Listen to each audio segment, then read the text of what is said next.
ఆళ్లగడ్డ దొర్నిపారు మండలం డబ్ల్యూ గోవిందిన్నెలో మూల పెద్దమ్మ దేవర సందర్భంగా ఎమ్మెల్యే భూమా అఖిలప్రియ ప్రజల ఆరోగ్య శ్రేయస్సు కోసం అమ్మవారి ఆశీస్సులు ఉండాలనే సంకల్పంతో భూమా అఖిలప్రియ నిన్న రాత్రి నుంచి ఉపవాసముంటూ మా కుటుంబ సభ్యులు భక్తి శ్రద్ధలతో మూల పెద్దమ్మ దేవర సందర్భంగా ఎమ్మెల్యే భూమా అఖిలప్రియ మంచి నీళ్లు కూడా తీసుకోకుండా గండదీపం మోస్తూ ఉండడంతో గ్రామంలో పండగ వాతావరణం నెలకొంది.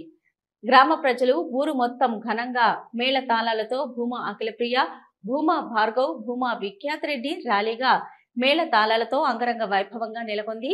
అయితే ఎమ్మెల్యే భూమా అఖిలప్రియ దీపం మోస్తూ కళ్ళు తిరుగుతున్నా అలాగే మోస్తూ అమ్మవారికి సమర్పించారు. ఇక ఎమ్మెల్యే భూమా అఖిలప్రియ అక్కడే స్పృహ తప్పి పడిపోవడంతో వెంటనే ప్రభుత్వ ఆసుపత్రికి తరలించారు. అక్కడ వైద్యులు వైద్య సేవలు అందించారు. మెరుగైన వైద్యం కోసం నంద్యాలలోని ఒక ప్రైవేట్ ఆసుపత్రికి తరలించారు. అక్కడ వైద్యులు వైద్య సేవలు అందించారు. గ్రామంలో ఎమ్మెల్యే భూమా అఖిలప్రియ స్పృహ తప్పి పడిపోవడంతో ఏమీ కాకూడదని ప్రజలు అమ్మవారికి ప్రత్యేక పూజలు చేశారు. అమ్మవారి ఆశీస్సులు ఉండడంతో ఎమ్మెల్యే భూమా అఖిలప్రియ సురక్షితంగా ఉన్నారు. ఇక భూమా కుటుంబానికి దేవుని ఆశీస్సులు ప్రజల దీవెనలు ఉన్నాయని, వారి దీవెనలే మా కుటుంబానికి శ్రీరామ రక్ష అని తెలిపారు.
साइड